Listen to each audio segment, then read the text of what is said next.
Chris Anderson is here. He is the curator of the TED conferences. TED's mission is ideas worth spreading. Its speakers include former presidents, scientists, tech visionaries, philosophers, and much, much more. Here are some of them.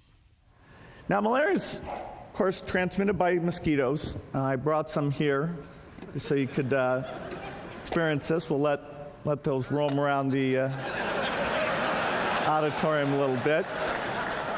There. There's no reason only poor people should have the experience. Nigeria's telecoms market is the second fastest growing in the world after China. We are getting investments of about $1 billion a year in telecoms. And nobody knows, except a few smart people. If you've ever seen a human brain, it's obvious that the two hemispheres are completely separate from one another. And I have brought for you a real human brain. Yes. Thank you. So this is a real human brain. This is the front of the brain, the back of the brain with the spinal cord hanging down. And this is how it would be positioned inside of my head. This was a great leap forward when China fell down. It was central planning by Mao Zedong. China recovered and they said never more stupid central planning, but they went up here and India was trying to follow and they were catching up indeed. And both countries had the better health but still a very low economy. And we came to 1978 and Mao Zedong died and a new guy turned up from the left and it was Deng Xiaoping coming out here and he said, doesn't matter if a cat is white or black as long as it catches mice, because catching mice is what the two cats wanted to do. Don't leave before you leave. Stay in. Keep your foot on the gas pedal until the very day you need to leave to take a break for a child, and then make your decisions. Don't make decisions too far in advance, particularly ones you're not even conscious you're making. If you're not prepared to be wrong, you will never come up with anything original. If you're not prepared to be wrong. And by the time they get to be adults, most kids have lost that capacity. They have become frightened of being wrong. And we run our companies this, by the way. We stigmatize mistakes. And we're now running national education systems where mistakes are the worst thing you can make. And the result is that we are educating people out of their creative capacities. NASA has this phrase that they like, failure is not an option. But failure has to be an option in art and in exploration because it's a leap of faith. And no important endeavor that required innovation was done without risk. You have to be willing to take those risks. So that's the thought I would leave you with, is that in whatever you're doing, failure is an option, but fear is not. In recent years, TED has expanded in many ways. All talks are now available online. Many have been viewed over 300 million times. The TEDx franchise allows hundreds of independent events to be held around the world today. I am very pleased to have Chris Anderson back at this table. Welcome in. Tell me what's the best thing you have learned about your experience at TED? I think it's taught me that if you start with curiosity, that takes you on an amazing journey. That's almost all you need. You just need to be curious about the world. And even though TED is full of, these very different voices that we've seen, and some people might initially think, how on earth can you have a conference that's on the one hand about science and technology, and on the other hand about art and global issues? And the answer is that everyone who comes, they're all different, but they share that curious spark. As you and I have often talked, the same thing about this show. Yeah, exactly. So your viewers know this well. Yeah. And they come because they want to be enriched by new ideas.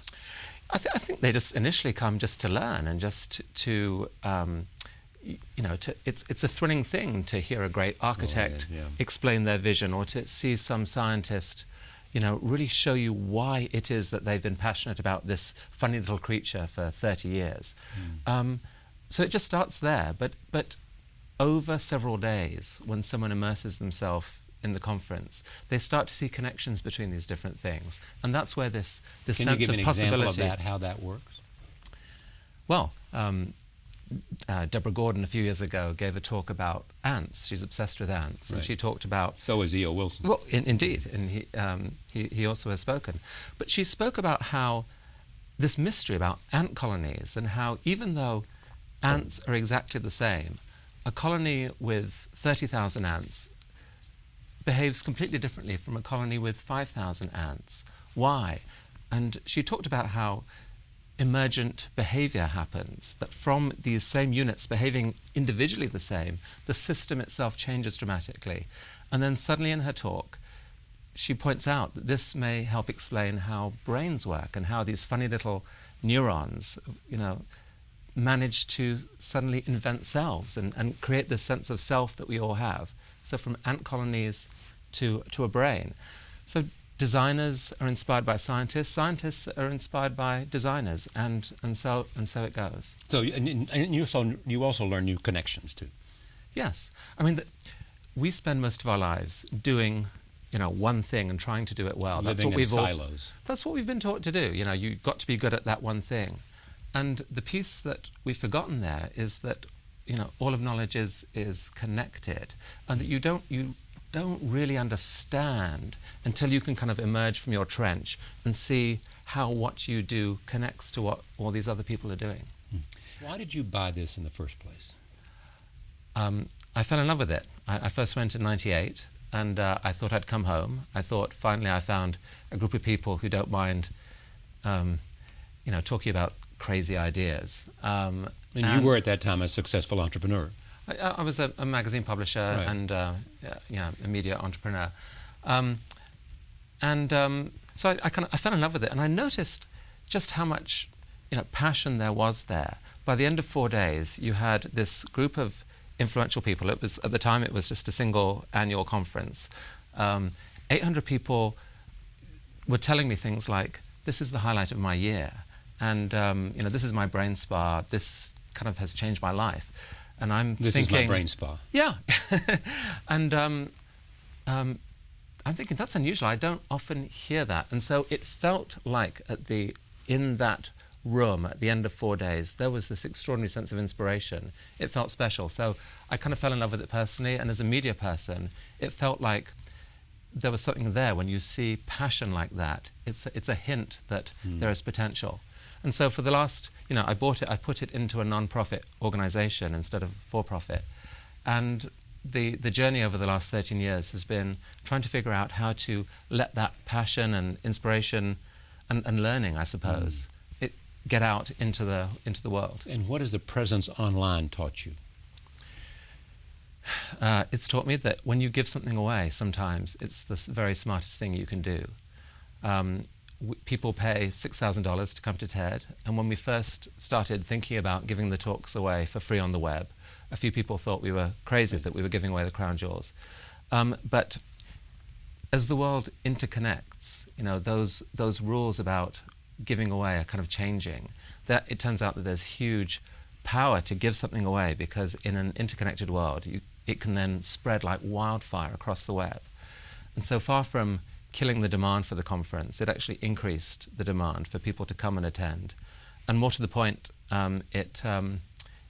instead of the conference being 800 people once a year, it's moved to being about 750,000 people every day now watch a TED Talk. 750,000 people every day come to your website to watch a TED Talk.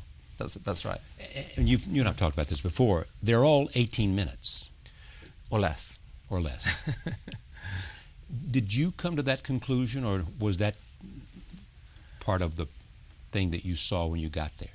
Yes, when by the time I got to TED, all the talks were short. Typically, speakers were actually told quarter of an hour was your limit. 15 minutes. 15.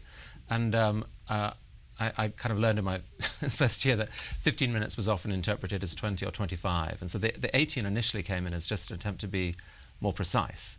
18 meant at most 19. But it's turned out that time length is, while being long enough to say something substantive, it's short enough to hold people's attention, even on the internet, which is a surprise. And so it's kind of coffee length break time. And so these long videos, somewhat to our surprise, started spreading virally on the web. What have you learned about the ability to communicate? Yeah, it's a great question, and one that we ask ourselves, and I feel like we're early on that journey, because I think what's happening at TED, really prompted by the fact that these talks now can scale to global, is that people are thinking again about the power of human-to-human communication. And so, you know, when one human writes something and someone else reads it, that's powerful. But when someone looks someone else in the eyes as a human, or look at an audience, goes in and is connecting, there are thousands of subconscious things going on that we don't fully understand. And when someone gets it right, they are sending fireworks exploding in the brains of everyone watching in that audience. And it's an awesome thing to behold. I think we are somehow tapping back into this primal thing that humans did. You know, they gathered round a campfire. They told stories to each other. And when you think about that setting, that was a very theatrical setting. It was a very dramatic setting. You know, it wasn't, you know, a bored man in a suit behind a lectern mumbling for 45 minutes, which is kind of what a lot of the spoken word became. And so I think we're tapping back into that ancient campfire experience. And in many ways, what we see are, you know, one of our current missions is to try to figure out what the reinvention of the spoken word looks like. And what do the best have, though? They have figured out the way to connect with other people and to make them want to care. So it's partly clarity. A lot of people are brilliant but don't have the language. When they try and explain, they get lost in jargon. They don't put themselves in the other person's shoes. So there's a certain empathy, I think, that these people have, that they can put themselves into the position of someone who doesn't know all their background and context. It's often about not strutting your ego too much. People who want to just pump themselves up often switch off an audience. People who are willing to tell a personal story, make themselves almost feel vulnerable, and look audience members in the eye and share their passion. Something very magical is happening at that point. And I can't say that I fully understand it, but I know what it feels like. It sends you know it when you chills see it. down your spine. It's a magical thing to see somebody walk into a room and be able to, through telling stories, through the magic of their own communication, you know, have them almost in breathing in rhythm. Yes. With the speaker. And actually what's amazing is that actually is what's happening. There's all this recent research about mirror neurons. Right. And you know, we now know that when one human being does something or exhibits an emotion, the other people watching that person, there are mirror neurons firing. The same neurons are firing in their brain that are causing that emotion in the speaker. So that they actually are that person, in a sense, for a moment. And it's very much, you can make the case that it is very much like the ant colony, that we are behaving as a superorganism. It's very powerful when that happens. So when you think about this and going forward, 5 years, 10 years, where does it go? What does it do? How will its direction change? Well, the thrilling thing about TED in the last year and a half or so is how it's taken on a life of its own. We started about 18 months ago allowing people to organize their own TED-like events using the brand TEDx, where the X stands for self-organized. And to our astonishment, instead of a few dozen of these happening, there have been more than 1,000 of them held. And going forward, 4 or 5 every day now, somewhere in the world. Someone's putting on 4 or 5 every day. Every day, yeah. I mean, and so what do you have to do in order to be able to say this is TEDx? You apply for a license. You have to sign up to agree to a simple set of rules, which is, stick to our format, invite speakers to prepare a talk less than 18 minutes. Don't be political, religious, commercial. You can't make money from it. Do it for passion. It's a few simple set of rules. Don't be political, religious, or commercial. Yeah. We don't want the agenda hijacked, because this is about, discovery. It's about curiosity. It's about the quest for truth. It's about sharing ideas. From that start point, amazing events are being held. People are putting months of work into these. They're booking theatres, they're putting full-on audio productions. 300, 500, often 1,000 people. There was one I just read about in a Muslim village in India this month where 5,000 people turned up. And do the best of these make their way to your website? So correct. So it's turned into this extraordinary content sourcing thing from around the world where there are literally thousands of talks being recorded. We're starting to put the best of them up on our site, and many of them are far better than our own TED Talks. I mean, it's really amazing seeing that happen. And so it's as if the world has started this, it's almost like a global laboratory for how to share ideas, how to spread ideas. We're aided now by thousands of people around the world doing this, all off their own bat. And it's absolutely breathtaking and thrilling to see. And frankly, it makes you actually optimistic about the world's future a bit, because we all have this fear that the world is dumbing down, right? That's what a lot of the sort of drumbeat is, that, the internet is distracting us the whole time, and no one has an attention span anymore, and there's all this clutter, and there's some reasons to be concerned about these things.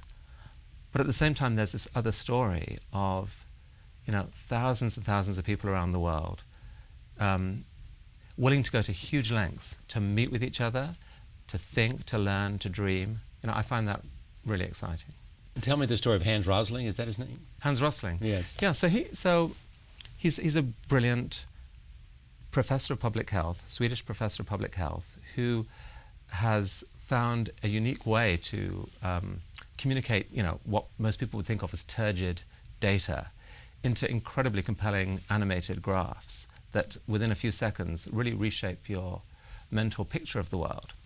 And he'd been doing this, for years and getting enthusiastic responses from audiences, but no one had heard of him. And we found him one year, put him on the TED stage. He gave a breathtakingly good talk.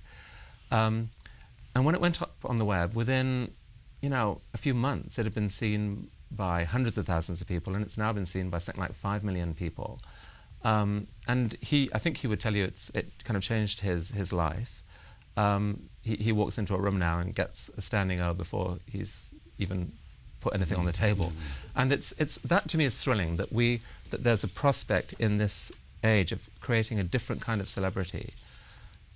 Someone whose mantra is not rock music or fashion or tittle-tattle, but something solid. To communicate an idea or ideas. To communicate an idea of substance. Yeah. And his talk, it helped shape Bill Gates' view. For example, Bill Gates was quoted in the Wall Street Journal as saying that watching that talk had changed his mind about how the developing world should be thought of. Thank you for coming. It's great to see you. It's good to see you, Charlie. Thank you Chris very much. Chris Anderson, the TED Conferences. Go online and take a look. You will find words and ideas that will change you. Back in a moment. Stay with us.